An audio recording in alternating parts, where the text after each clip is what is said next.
Hello mga kababayan, magandang umaga, magandang gabi, magandang tanghali. Ako po ulit si Deo Durano mga kababayan.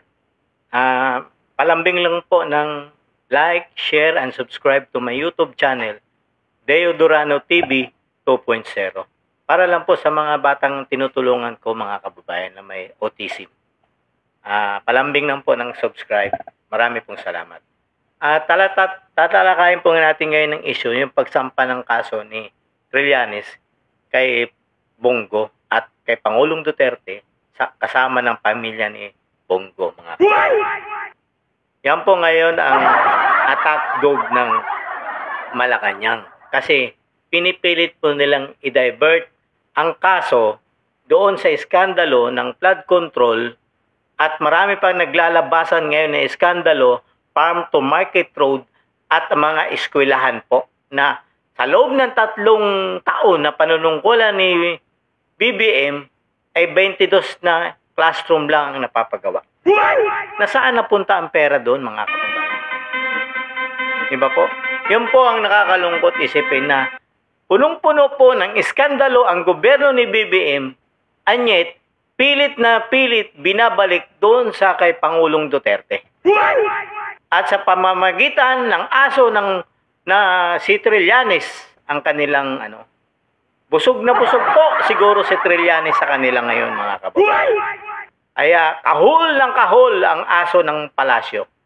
Yan po ang attack dog ng palasyo ng Malacanang. Wala po silang ibang ginawa kung hindi ituro ang problema ng bayang ito na sila ang may gawa doon sa pamilyang Duterte at pamilyang Go, mga kababayan. Yan ang nakakalungkot isipin. Bakit? Hindi magawang batikusin ni Trillanes ang kasalukuyang gobyernong ito. Bakit? Dahil doon ba siya kumakain? Kaya hindi mabatikos si Romualdez? Hindi mabatikos si Bongo? Si Saldico at si BBM? Bakit? Dahil ba busog na busog siya doon sa mga to, mga kababayan? Hindi ko po lubos maisip bakit paulit-ulit na batikos ang ginagawa ni Trillanes kay Pangulong Duterte at sa pamilyang Go at si Bongo, mga kababayan. Pakinggan lang po natin tong favorite show ng ating kagalang-galang kapitag-pitagan na ating presidente ng Pilipinas na si BBM, mga kababayan. Pakinggan lang po natin ang kanyang favorite song.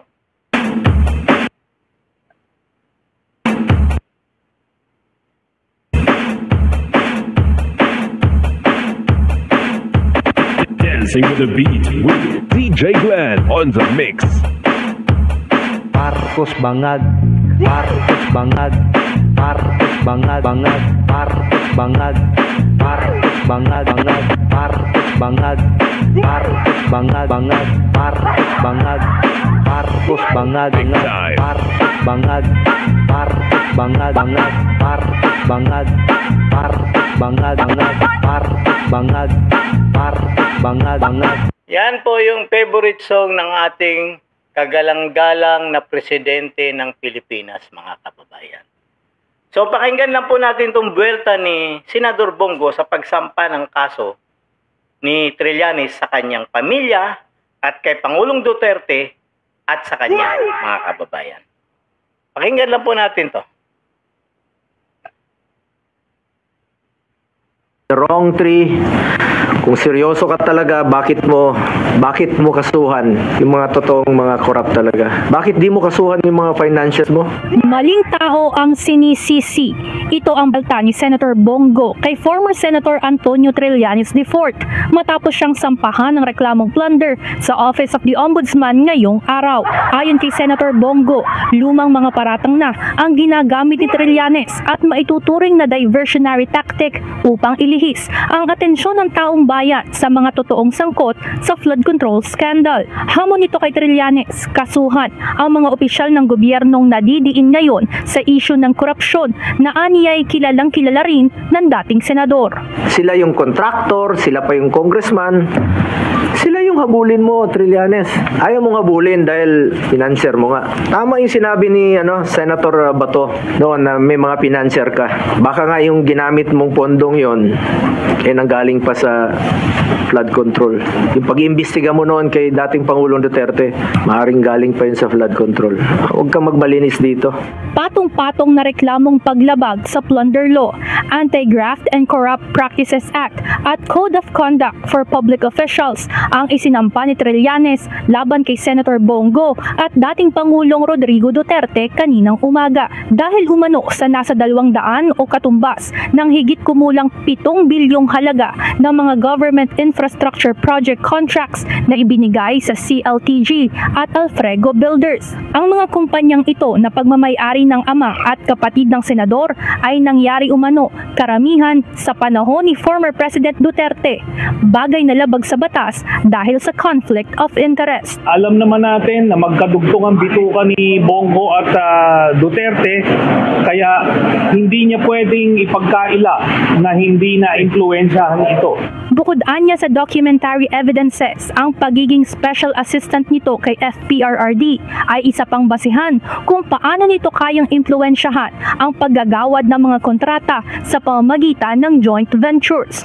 Si Bongo, kasi siya yung central figure dun sa tatay at kapatid, tapos yung kanyang relationship with Duterte enabled this thing to happen. Yan ang nakakalungkot isipin, mga kababayan. Bakit? Bawal na pala ngayon ang magnegosyo ang pamilya ng isang nanunungkulan sa gobyerno. Hindi naman po siguro bawal. Ayon nga po kay Senador Bongo na wala siyang ibinibigay na proyekto sa kanyang pamilya. Kasi nga po, nasa gobyerno po siya. May delikadesa po ang tao.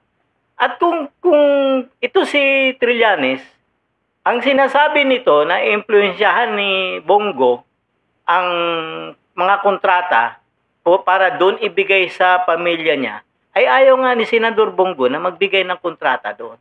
At ayon mismo kay Senador Bongo, may isang tungtong ng paa ng mga pamilya niya hindi nakatungtong sa palasyo nung panahon ng panunungkulan ni Pangulong Duterte. Anyet, ito si Trillanes, alam naman natin kung sino nagpupundo rito, mga kababayan. Nung panahon na inimbestigahan niya si Pangulong Duterte regarding sa war on drugs, sa tingin nyo kaya, saan kukuha ng pondo si Trillanes, mga kababayan? Sa sarili niyang bulsa?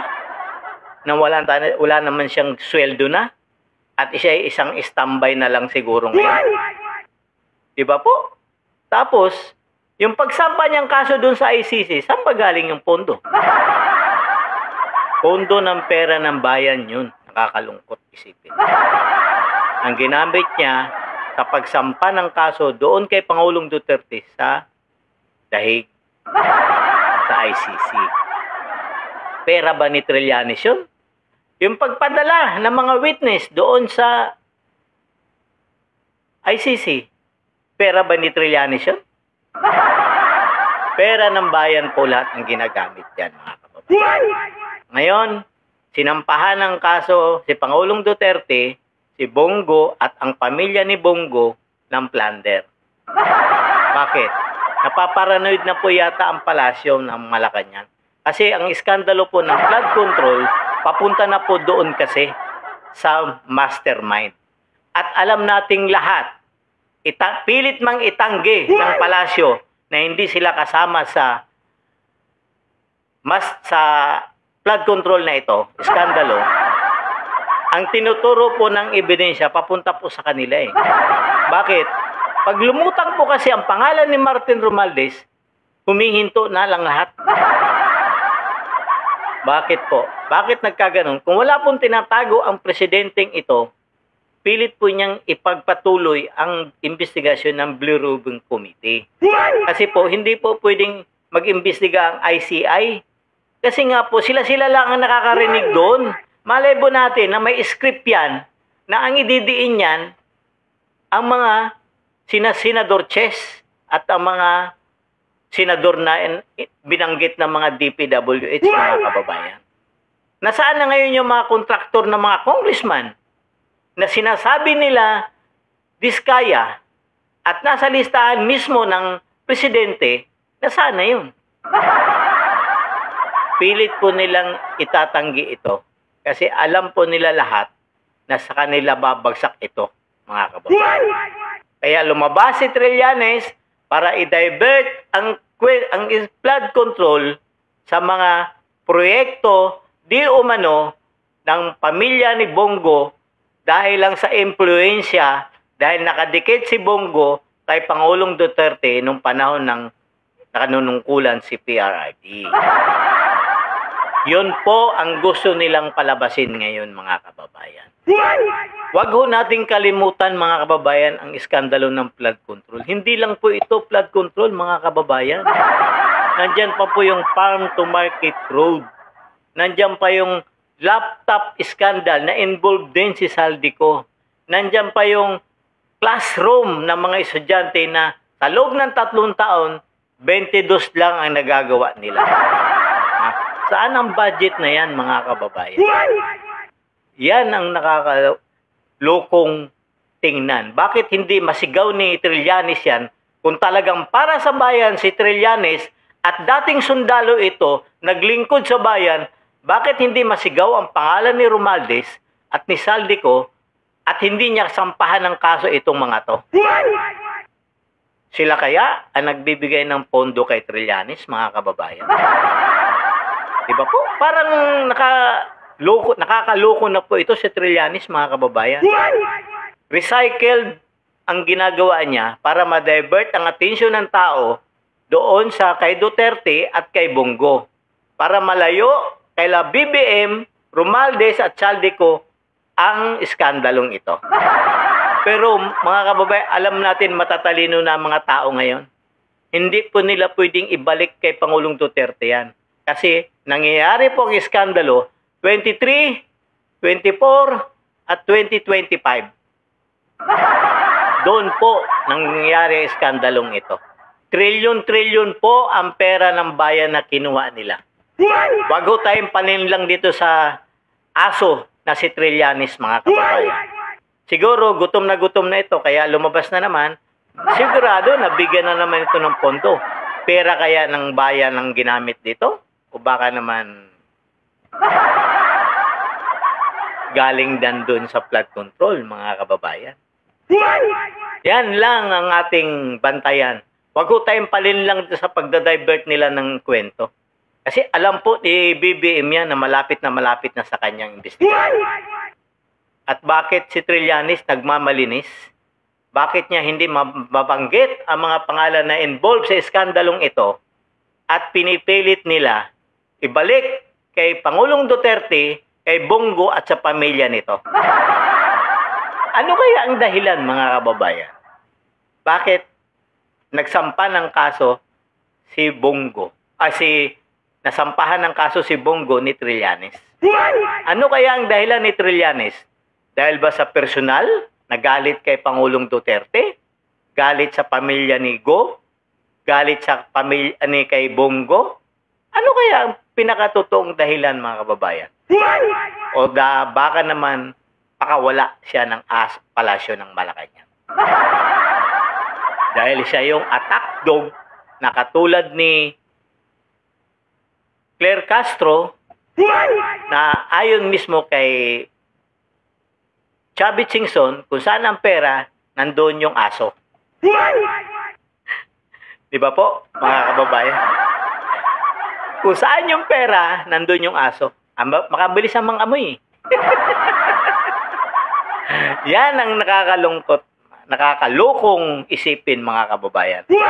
Na ito si Trillanes, makabayan ko no, pero hindi malang magawang batikusin ang administrasyong ito. Nalantara na ang pagnanakaw sa kaban ng bayan. Ang hinahabol pa rin itong si Trillanes ay si Duterte, si Go, at ang pamilya ni Bongo. Mga kababayan, alam kong hindi kayo naniniwala sa asong ito. Nakakaloko na po talaga. Nakakaloko na. Bakit? Kasi sila ay loko-loko. Okay? Hanggang dito na lang po ako, mga kababayan. Ako po ulit si Deo Durano. Don't forget po to like and share and subscribe to my YouTube channel, Deo Durano TV 2.0. Para lang po sa mga batang may autism, kailangan po nila ng therapy, mga kababayan. Maraming pong salamat.